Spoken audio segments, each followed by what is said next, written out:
Es un trabuco gigante que va a patear ¿Verdad? Sí. y esa barra transversal se desliza hacia abajo y dispara la pistola. Tendrías que ser muy valiente para enfrentarte a esa tecnología en esa época. Me pregunto qué sucede cuando algo falla, porque piensas, ¿Qué demonios es eso?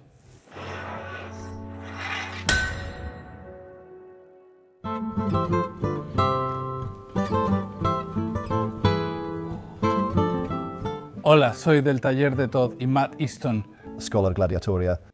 Y estamos como niños en una dulcería, así que estamos en el Museo Pitt Rivers. Vinimos juntos para ver lo que hay y vaya que sí hay cosas. Vamos a caminar por aquí, maravillándonos de lo que es simplemente un lugar lleno de maravillas, y lo haremos muy rápido. Sobre el Museo Pitt Rivers, fue creado por el coronel Pitt Rivers a finales del siglo XIX y es una colección de armas y armaduras europeas y etnográficas. El museo no está vacío, solo este piso. El museo está lleno de todo lo que imagines, pero esto es lo que Matt y yo imaginamos. Es impresionante la cantidad de cosas, la colección es densa. Mires donde mires, hay 100 cosas que quieres ver. Increíble. Empecemos a mirar. Wow. Ok, entonces Matt, estamos exactamente a 3 metros de la puerta y ya nos detuvimos. ¿Qué tienes en esta vitrina que te llame la atención? Hay muchas cosas, ¿no? Me llama la atención de inmediato esta punta parecida a una lanza de jabalí, que parece estar unida a una pistola, la cual es para acoplarse a un asta, así que parece ser algún tipo de herramienta de caza. Es de la India, específicamente de Uttar Pradesh, de finales de 1800. Parece una mezcla de lanza para jabalí y pistola. No sé cómo se usan esas dos cosas juntas. Pero para mí es bastante alarmante, porque vas a tener que acercarte así de cerca a la cabeza del jabalí para poder activar la pistola. Por lo que veo, sí, es porque el guardamonte está debajo, así que literalmente te estás acercando al animal que ahora está ensartado en la punta. ¿Puedes ver estas cosas? Bien, pequeños refuerzos. Son refuerzos porque no lo parecen o tienen resorte. Según la descripción, es para clavarlo en la presa grande o lanzarlo.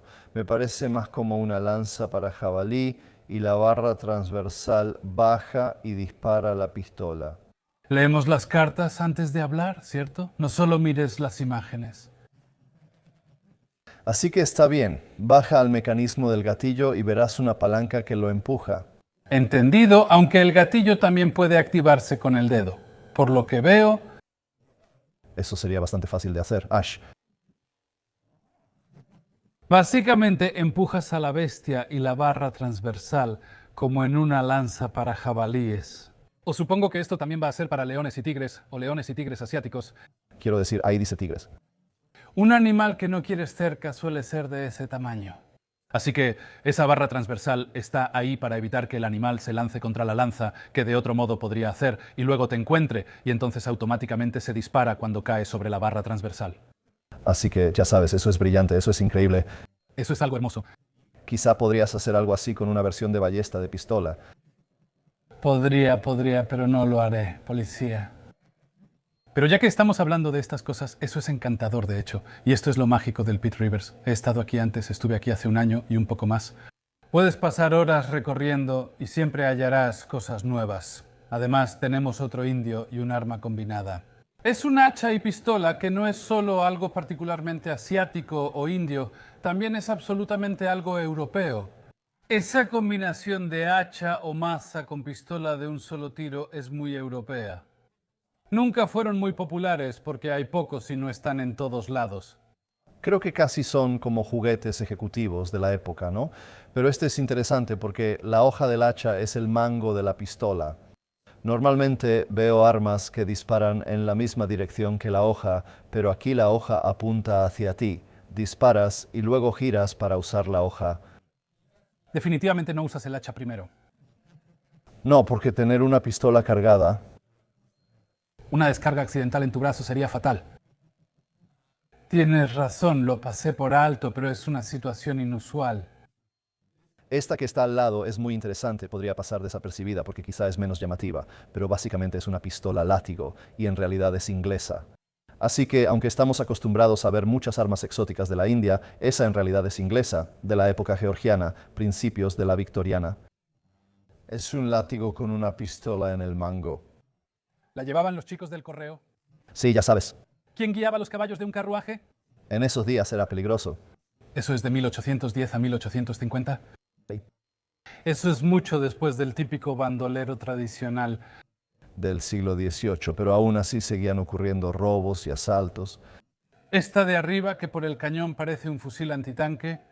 Pero lo importante es que es un tipo de revólver. Sí, ya sabes. Así que 1840, probablemente principios. Así que esto es antes de Colt, al menos antes de Colt ya era bastante famoso de todos modos. Así que es un mosquete de tambor. En este periodo empezaban a buscar cómo aumentar la cadencia de fuego. Solo leeré un poco de la tarjeta y aprendí mi lección. Esta arma soltaba gases calientes cerca del rostro y una chispa podía detonar todas las recámaras a la vez. Sí, un disparo en cadena, que también era un problema con los primeros revólveres. Y una de las razones por las que creo que algunas personas, cuando los revólveres aparecieron por primera vez, eran un poco reacias a cambiarse a esta tecnología. Y se quedaron, sí, así que se quedaron con pistolas de doble cañón, un par de ellas y ese tipo de cosas. Con eso todavía tienes 4 disparos en comparación con 5 con el Colt. Y por supuesto, como con cualquier tecnología nueva, incluso lo vemos hoy en día, hay más cosas que pueden salir mal porque es tecnología nueva. Todavía no han resuelto todo. ¿Has visto ese motor de combustión interna antiguo que usaba pólvora? He escuchado de eso. ¿Qué puede salir mal? Bien, sigamos ahora con las pistolas de aire de gabinete. Cuando era niño o más joven pensaba que eran como una idea más o menos moderna. Creo que el ejército austriaco ya las usaba en los siglos XVII o XVII-I. No estoy seguro, pero las usaban contra mosquetes, así que eran contemporáneas. He visto pistolas de aire de la época Tudor que usaban una bomba de estribo, y como estas, la culata era el depósito de presión. ¿Cómo construir un tanque hermético seguro y un sistema de válvulas que permita disparar varias veces con una sola bombeada? En 1560. No sé, pero lo hicieron. ¿No parecen modernos los rifles de aire precargados? Aquí tienes un ejemplo de 1770 a 1800. Bueno, aquí hay uno austriaco, de 1650 a 1800. Sí, o sea, es asombroso. Hablé con alguien hace unos 10 años, él disparaba piezas originales, así que siempre probaba la presión antes, porque era lo correcto, y las presiones eran altas. Tendrían que serlo para uso militar y disparar proyectiles de mayor calibre que los habituales en pistolas de aire actuales.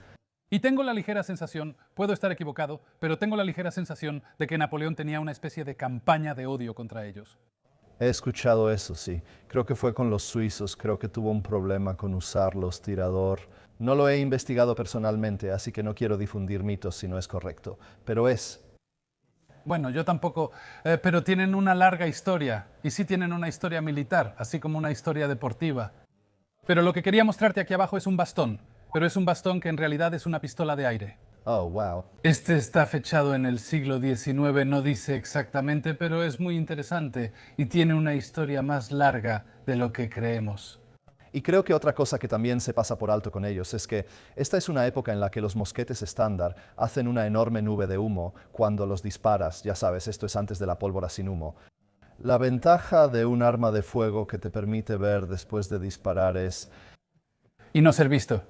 y más silenciosa, por supuesto, también. Así que, ya sabes, hay ciertos tipos de armas de fuego para cazadores furtivos que se han fabricado y que han sido disfrazadas como otras cosas.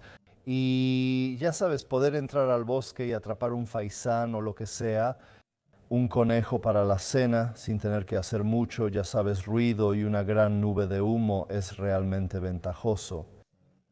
También está la energía en la boca del cañón, no la sé de memoria, quizá tú sí. La de un Brown Base, supongo, será unos 1500 julios o más. No necesitas nada remotamente parecido a eso para matar a alguien. Así que yo estaba haciendo 17 julios con un arco de piedra, o 18 julios con un arco de piedra y una bola de plomo de 18 milímetros, y eso atravesó directamente el pecho de un pollo y entró en la cavidad más allá. Esos son solo 18 julios, aunque una Lance 400 julios sigue siendo como una bala de 9 milímetros. Sí. Además, en la época napoleónica los rangos no eran tan grandes como a finales del siglo XIX Así que, ya sabes, las líneas estándar de mosqueteros disparándose entre sí podrían estar a unos 60 metros de distancia, ya sabes, 60, 80 metros. Sí puedes disparar un mosquete a 100 metros, pero no es lo ideal ni su propósito. Así que, ya sabes, con una pistola de aire, mientras puedas alcanzar los 100 metros con ella, sigue siendo útil. Se necesitaba mucha valentía para usar esa tecnología en ese tiempo. Ahora yo no dispararía algo así. Tienes que tener un tanque de presión a 500, 600 bares o lo que sea, aquí. Me pregunto qué ocurre si algo falla. Porque piensas que... Como los mosquetes militares e incluso los rifles militares modernos tienden a estar un poco sobreconstruidos para el ejército. Porque saben que los soldados rasos van a maltratarlas, van a golpear cosas con ellas, se les van a caer. No creo que puedas hacer eso muchas veces con una de estas pistolas de aire antes de arrepentirte. ¿Qué es eso? Perdón, cámara. Gabinete de trabucos. Primero que nada, no todo aquí es un trabuco, así que definitivamente tenemos un lanzagranadas aquí arriba. Sí, o eso es. No, es un trabuco de calibre gigantesco. Su calibre es de 45 milímetros, 1,3 pulgadas. Va a patear, ¿no? Así es, indio del siglo XIX. Sí, así que es para servicio en la India. De hecho, está escrito en él. Fue tomado del norte de la India en 1910. Es más antiguo que eso, pero lo trajeron de vuelta en 1910. Fabuloso. Hablábamos de trabucos y creo que ninguno está listo para decir que es un hecho. Pero la versión de caricatura de un trabuco es una escopeta que dispersa muchísimo. Y el cañón tiene forma de embudo para que los perdigones se adhieran a los bordes y salgan volando. No lo hacen, solo viajan en línea recta. Es como una escopeta sin choque, ¿verdad? Hagámoslo. Obtienes buena dispersión, pero no dispara a 45 grados, según entiendo. Sobre todo si eres carretero o algo similar. O estás guiando caballos, rebotando y recargando para el siguiente disparo. Es como un embudo de carga incorporado. Es un embudo, en mi opinión. Y nunca he visto ninguna evidencia de que un trabuco se disperse más allá del ancho del cañón más adelante. Porque en ese punto, obviamente, los proyectiles ya están viajando en línea recta. Después llegamos al de arriba. Matt y yo ya conocemos los lanzagranadas, que son algo parecido a las pistolas de aire. No es algo nuevo. Para el siglo XVIII ya era conocido, pero no sé cuándo empezó. No lo sé, cuéntanos. Pero lo que no es algo de la Primera Guerra Mundial, que es como lo que está en la cultura popular, creo, donde la mayoría de la gente piensa que comenzaron. Sí, o sea, hay cierto riesgo con estos, porque la mayoría de ellos en esta época debes encender la mecha de la granada, cargar el mosquete y estar listo para disparar. Ya preparaste la cazoleta y todo. Luego tienes que encender la mecha de la granada y después tienes que esperar que tenga el efecto deseado. Yo leí un libro que tenía una frase fantástica sobre cómo tenías que ser muy... yo ni siquiera puedo hacerle justicia, pero sobre cómo tenías que ser muy valiente para operar una de estas cosas. Porque en los primeros días encendías la mecha y luego disparabas. Pero luego, en algún momento, alguien descubrió que en realidad no necesitabas encender la mecha. Sin importar el orden, el disparo, explosión o carga de elevación encendería la mecha al salir. Sí, al principio era así. Encendías y rezabas para que no fallara. Pero quiero decir, y vale la pena señalar que los granaderos, quizá hayas escuchado el término granaderos, incluso en el ejército británico, a menudo los seleccionan por ser los más altos. Su trabajo era lanzar granadas y también tenía un mosquete y una bayoneta. Normalmente las granadas solo se lanzaban. Esto fue algo inusual con lo que se experimentó. Y creo que la palabra granada viene de grenado, que es una palabra en español. Sí, y creo que normalmente en realidad se les llamaba bombas en Inglaterra e incluso hasta la Primera Guerra Mundial. Si lees fuentes de la Primera Guerra Mundial, simplemente se refieren a ellas como bombas.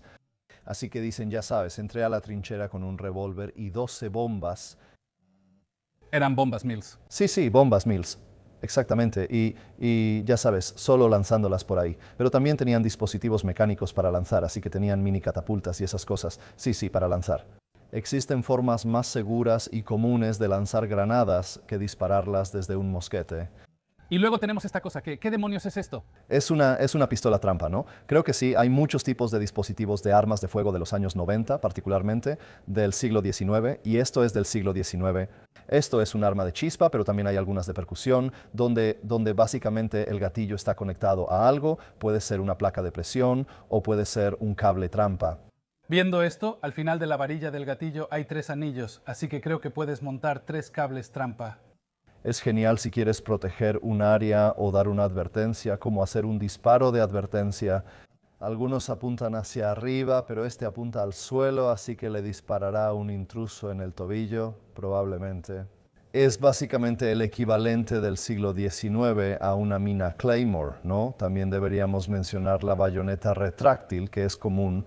Esto no es inusual y es muy común en trabucos, si ese es el plural de trabuco, y en pistolas. Trabuco, yo. Sí, pero sobre todo para los de viaje, en esta época solo puedes llevar un arma de fuego con un solo disparo. Bien, así que la mayoría de estas pistolas de viaje o trabucos, y estos a menudo los llevaban personas en diligencias o simplemente viajeros. Tienes un solo disparo y después de usarlo probablemente no llevarás una espada la mayor parte del tiempo. Así que una bayoneta y tiene un pequeño gatillo en la parte trasera, así que se retrae, hay un pequeño resorte de lámina ahí, enganchas, las puntas se enganchan debajo de ahí y saltan y se bloquean en su posición. Es una parte probada y comprobada y muy común de gran parte del siglo XVIII y durante todo el siglo XIX e incluso después. A veces también puedes ver estas montadas en revólveres. Oh, sí, he visto eso. Así que hay una cosa que nunca he hecho, pero que en realidad me gustaría, supongo. Probablemente sean de principios a mediados del siglo XVIII y se conocen como espadas de Carter. ¿Te has topado con esas? No, se parecen a un sable, cortas, curvas y para cortar. La vaina incluye un cargador de 4 o 5 cartuchos y suele ser una estructura de metal integrada con una tapa pequeña para mantenerlos secos. Sí, así puedes recargar tu trabuco mientras haces eso. Si sale mal, usas tu espada. ¿Qué es eso? O eso es para medir la fuerza de la pólvora, ¿no? Oh, sí, es un probador, así que tienes una cosita calibrada aquí y así encuentras. Es porque, obviamente, en el siglo XIX, o siglo XVIII en este caso, finales del XVIII, la pólvora tenía diferentes calidades y tipos. Había pólvora fina ideal para cebar y distintos tipos según el arma. Además, cada nación accedía a pólvoras de diferente calidad. Sin querer ser muy patriótico, la pólvora británica era considerada bastante buena. Durante el periodo napoleónico, algunos argumentan que la pólvora francesa perdió calidad conforme avanzaron las guerras. Mineramos mucho guano en los mares del sur. ¿Francia no tenía tanto acceso? No sé las razones, solo el resultado. La pólvora británica era más potente que la francesa en la segunda mitad de las guerras napoleónicas. Y esto pudo haber tenido un impacto real en, por ejemplo, la penetración de los disparos de los barcos en el mar, pero también en el alcance y la efectividad en las batallas terrestres. No son dispositivos raros, los llevaban y hay de percusión. Mientras más alto empuje, es más productiva. Ya sabes, la pólvora es... Sí, solo hace que la esfera vuele fuera del camino. Esta es una pólvora de 5 muescas y esta de 8. Creo que elegiré la de 8, aunque cueste un poco más.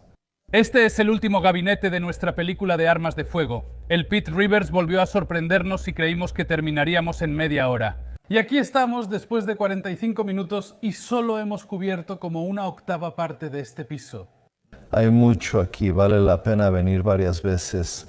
Creo que cañón, este es el gabinete de cañones, así que no hace falta decir que no son cañones como los que ves en el Royal Armouries en Leeds o algo así, pero son muy interesantes. Entonces, Matt, aquí hay una pistola de hierro de 4 cañones hecha por un herrero, no por un fabricante de armas. Es más tosca que eso, así que tienes un casquillo de acero aquí y las 4 ramas, que se convierten en los tapones de recámara de los cañones. Puedes ver que el trabajo de martillo no está pulido. No es una pieza elegante o costosa, aunque tenga 4 cañones. Es bastante inusual y emocionante. No es una pieza perfecta, solo está hecha para funcionar. En el siglo XV había 2 formas de unir el cañón a la culata, si así queremos llamarlo. En este caso es más como un asta, pero esta es casi como un arma de asta, ¿no? Literalmente tiene un casquillo como el de una pica, pero en lugar de eso tiene 4 cañones. Es una pieza de herrería realmente bonita, la encuentro bastante atractiva estéticamente. El otro tipo es cuando tienes un cañón en la culata, más similar a un cañón. Lo interesante son los orificios de ignición individuales, ¿no? No necesitan disparar uno, cebar el siguiente y luego disparar. Así que definitivamente no es un arma de disparo rápido, aunque estén precargadas. Supongo que para la época sí era disparo rápido. Si tuviera llaves de chispa o cápsulas de percusión, sería de disparo rápido. El siglo XV es clave. Muchos creen que las picas y mosquetes son del siglo XV-1 o XV-1-1, pero las armas del siglo XV son muy importantes. ¿Podrías decir eso? Los franceses expulsaron a los ingleses al final de la Guerra de los 100 años gracias a su temprano uso de armas de fuego, aunque también los bohemios aprovecharon mucho las armas de pólvora. Así que, en cuanto a la fecha de esto, realmente podría ser de cualquier momento, desde aproximadamente 1450 hasta quizá 1490, algo así. Así que esto es justamente la época de las Guerras de las Rosas, y por lo que sabemos podría haber sido usado en ese tiempo. La batalla de Barnet, por ejemplo, justo al norte de Londres, donde se usaron muchas armas de fuego, y de nuevo en la batalla de Bosworth. Las reglas no cambiaron, pero cobraron más importancia, especialmente en el ámbito naval. Entonces, ya sabes, obviamente la Mary Rose, sumamente importante, el poder de fuego, sumamente importante en ese momento, pero el hecho de que tienes el encaje entrando en el cañón al final de una culata, casi como un arma de asta. Esta es una cultura acostumbrada a fabricar alabardas y lanzas y que piensa, bueno, simplemente pondremos el cañón en el extremo de un encaje, como ya sabes, con un arma de asta. Aparecen en crónicas como las de Froissart de 1480. Así que sí, este tipo de cosas definitivamente habrían estado presentes en toda Europa en ese momento.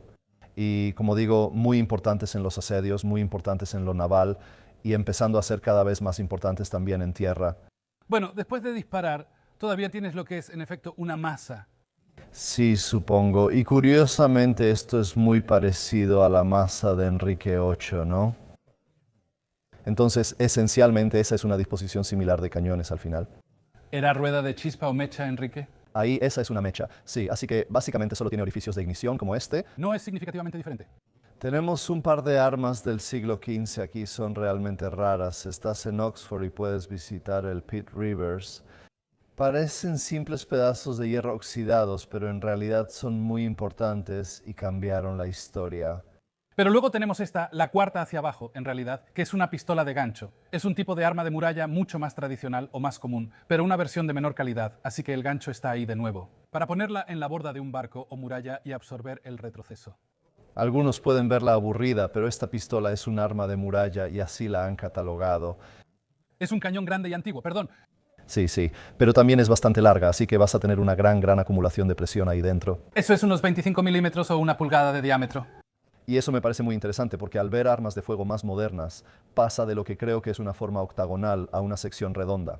Curiosamente, esta transición continuó en cañones de mosquetes, escopetas y pistolas durante el siglo XIX. ¿Por razones estructurales o solo por estética? No lo sé, en realidad nunca lo había pensado. Pero es algo que vemos en los cañones de armas, completamente típico en armas del siglo XIX, pero esta es un arma del siglo XV, posiblemente del XV-1, y esto es del Palacio de Hampton Court. Es una pieza muy elegante, hay que decirlo. Me parece que, quiero decir, obviamente tiene corrosión y picaduras por la edad y por haber estado oxidada mucho tiempo, pero se ve bien. Para mí, la calidad en esa sección octagonal es hermosa, es una pieza de hierro bellamente forjada. Bueno, no sé si me gustaría disparar eso, pero para un arma de 500 años parece que aún funciona. El que me fascina es el cañón de cuero. Este es de Myanmar, un cañón de cuero del siglo XX ahora. Cañones de cuero. Podrías pensar que están locos, y la verdad creo que sí, pero existieron. En Escandinavia parece que hicieron muchos cañones de cuero, ¿no? También usaban cañones de troncos de árbol, les hacían un agujero y solo servían para 1 o 2 disparos. Bueno, no, también puedes morderlos y atarlos, así que no. Los cañones de cuero no siempre son solo de cuero, también pueden tener alambre, pero la construcción fundamental es de cuero, o yo diría, en este caso, realmente de cuero crudo. Pero es un concepto loco pensar que dispararías un cañón hecho de cuero y no esperarías perder la cabeza, lo cual tengo la sensación de que probablemente pasaba de vez en cuando. Es una versión asiática, pero los cañones de cuero eran europeos. Sí, y otra cosa que hay que mencionar es que esto es para disparar perdigones en lugar de balas. Así que, por supuesto, la presión es exactamente sí. Así que, ya sabes, esencialmente es un arma grande.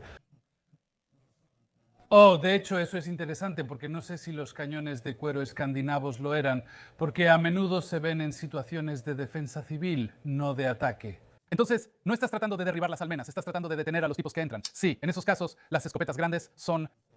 Disparadas con cartuchos. Así que bien podrían haber sido esas. Sí, de todos modos, avísenos si alguien sabe. Área interesante. Y luego, la que está al final. Aquí hay una bomba incendiaria griega de Egipto, del año 600 al 1200. Me encantan mis armas incendiarias, estoy muy interesado en ellas y de hecho acabo de comprar una en una subasta. De verdad, sí, lo hice. Entonces, estos son simplemente recipientes de barro. Generalmente contenían materiales incendiarios, no eran explosivos, así que no les ponías pólvora, podías ponerles materiales incendiarios. Pero igual sería una mecha, se rompe o sale disparada y se esparce. Es como un cóctel Molotov, ¿no? ¿Lo es? ¿Un cóctel Molotov? ¿Por qué? Ese fuego es muy líquido y se esparce ampliamente. Pero, por ejemplo, en piedras o algo así se consume relativamente rápido. Sí. Las cosas tipo fuego griego son mucho más pegajosas. Guyer, algo así, sí. Contienen oxidantes, a diferencia del cóctel Molotov en el registro arqueológico. Están por todos lados, ya que se produjeron en masa en Bizancio y el norte de África. Hay uno más grande que este. Matt. Sí. No presumo, pero mi cañón giratorio es más grande, aunque me encanta uno. Este es típico, es malayo, pero se encuentra en Filipinas y otras partes del sudeste asiático. Es un arma muy común. Los originales, hechos por portugueses y holandeses e importados, luego se copiaron localmente con gran ornamentación, usualmente en latón o bronce. Puedes ver la hermosa decoración aquí, parecida a un delfín. Bueno, de hecho me di cuenta de eso, porque por supuesto son completamente superfluos. Los delfines no sirven de nada en algo como esto, porque son para izar los cañones pesados. Exactamente, sí, algo así. Es otra señal de que esto es una copia de un europeo. Esto se inspira en modelos europeos del siglo XVII aún usados en Sarawak. Cuando llegaron los británicos, Ryan Bourne, quien se convirtió en el primer Rajá blanco de Sarawak, llegó a mediados del siglo XIX, y principalmente se montaban en botes porque gran parte de la guerra se llevaba a cabo en los ríos. Así que tenían este tipo de canoas de guerra enormes, pero también tenían algunos barcos de vela grandes, un poco similares a los juncos chinos. Según el tamaño del barco, había versiones más grandes o pequeñas. Este es uno pequeño. Si bajabas del barco y entrabas a una fortificación, sacabas el cañón contigo e ibas y lo colocabas en el agujero al costado de la fortificación. Así que son portátiles, ya sabes, como armas de defensa estática y podían disparar balas o metralla. Y son cosas realmente encantadoras, encantadoras.